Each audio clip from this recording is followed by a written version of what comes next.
An isolated mountaintop, remote from the petty affairs of this earth, where men spend their lives studying the mysteries of stellar space.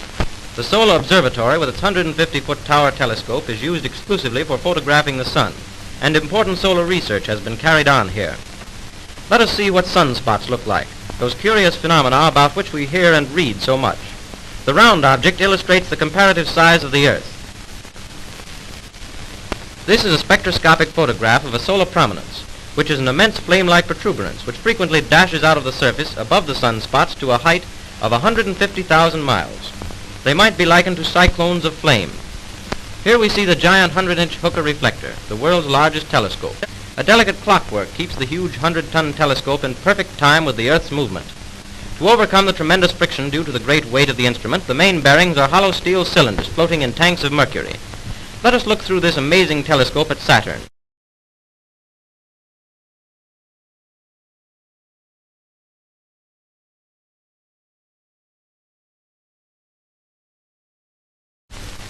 Here is a photograph of the constellation of Auriga, of which Capella is the leading star. Note as the exposure has been lengthened how stars of 15th, 18th, and even 20th magnitude become visible. Stars of the 20th magnitude are invisible to the eye even through the largest telescope, but the more sensitive photographic plate records them after several hours' exposure. This is a spiral nebula in Canis Venatici. Canis Venatici would appear much as this. And here we see our nearest neighbor, the moon, as it appears through the great telescope.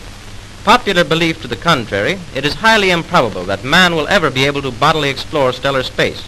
But by the aid of this amazing telescope, and greater ones to follow, it is reasonable to believe that we are on the verge of great visual voyages of discovery to the very ends of the universe. I found this right on the NASA website. They published this article just like a week ago.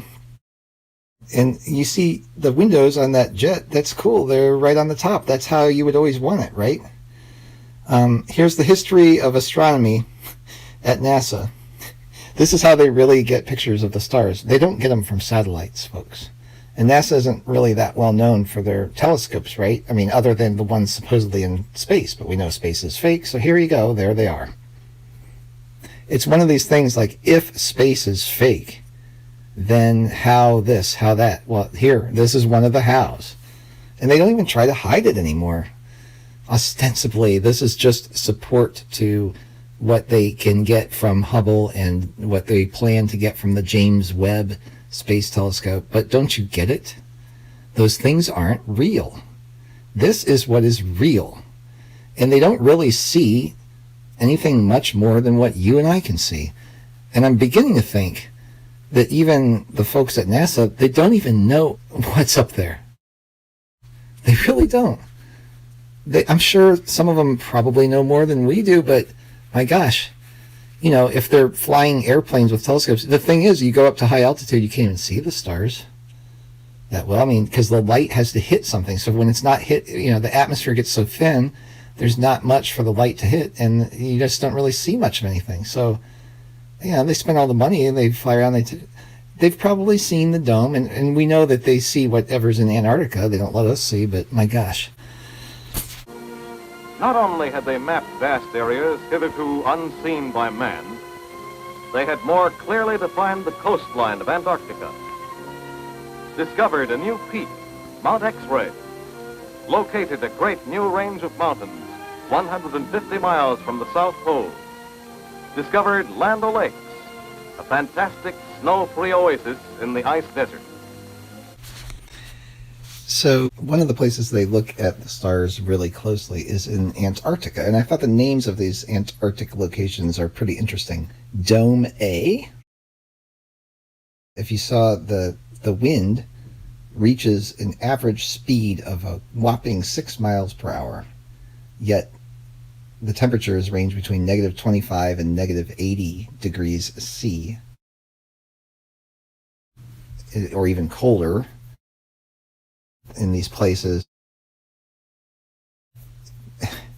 They have stations there, but they just set them up and then they just kind of forget about them. They run automatically for decades, right?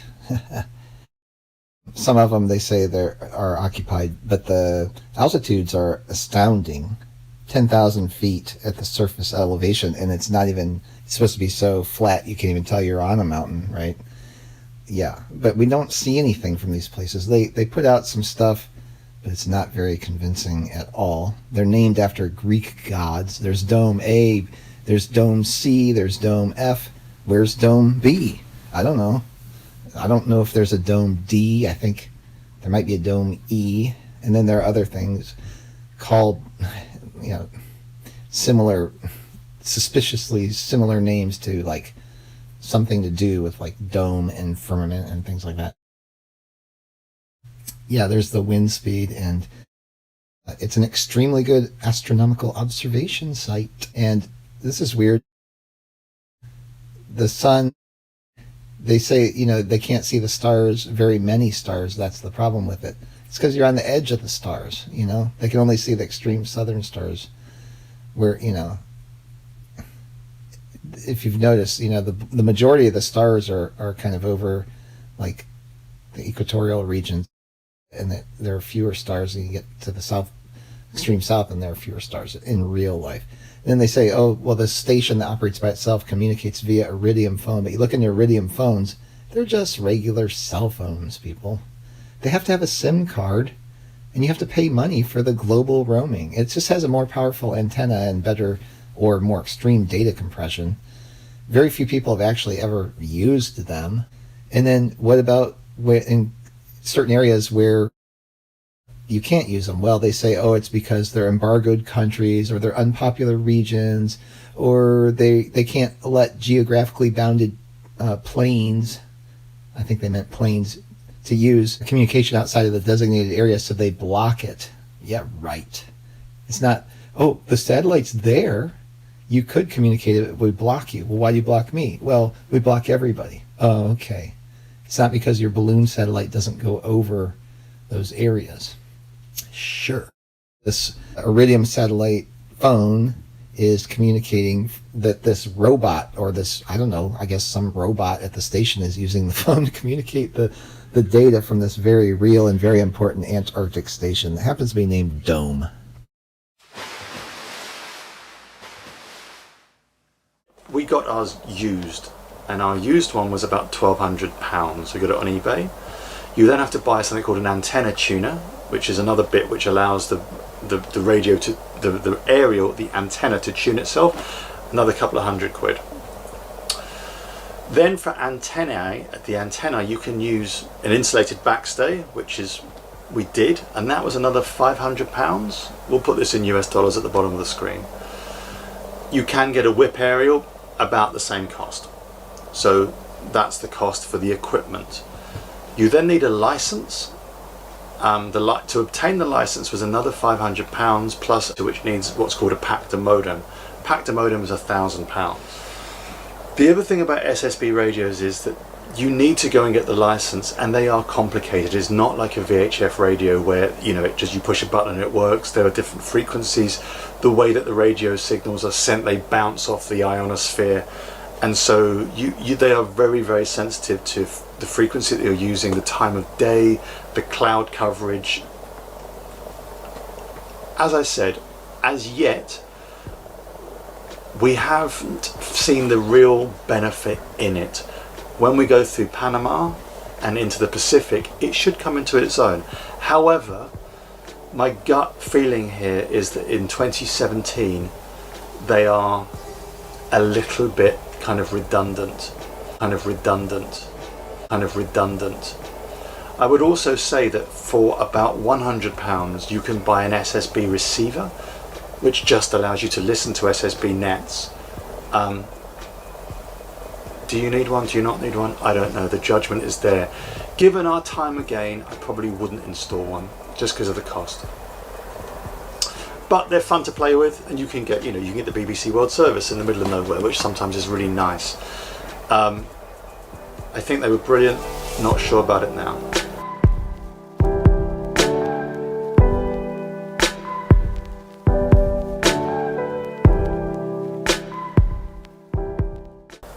The next thing we have is our sat phone. Now, this is it. It's like a 1996 Nokia, but this is an Iridium satellite phone. It costs It cost about £400. We bought this used. New ones are more expensive, up to about £1,000.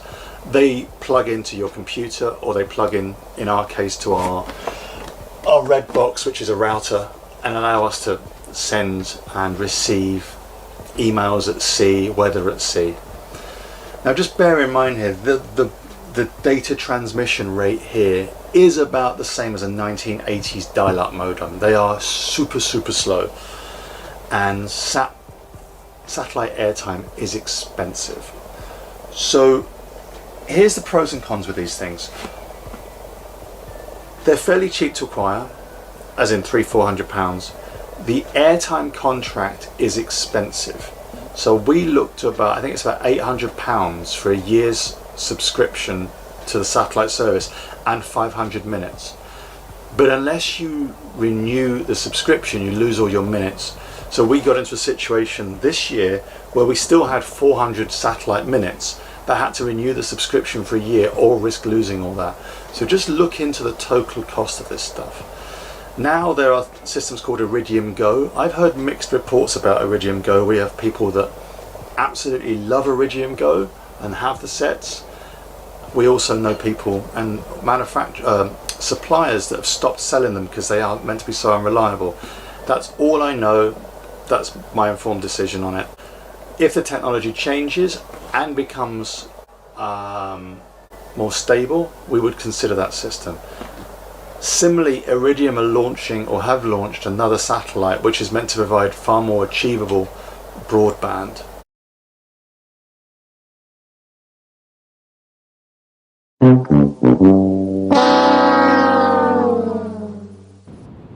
There's a fleet broadband, which is kind of like almost a hardwired broadband system. Our friends have got those and swear by them. There is also something I read in the yachting press about someone who did download a movie using the satellite airtime mid ocean, and had $100,000 bill. So whether that was important to them or they had more money than sense, these things rack up a lot of airtime bills.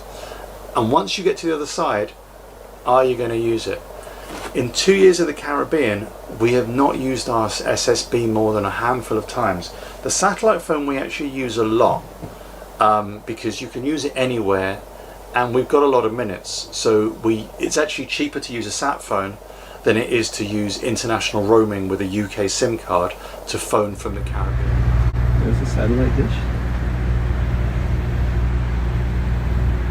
Yeah, you can see satellite dish and that.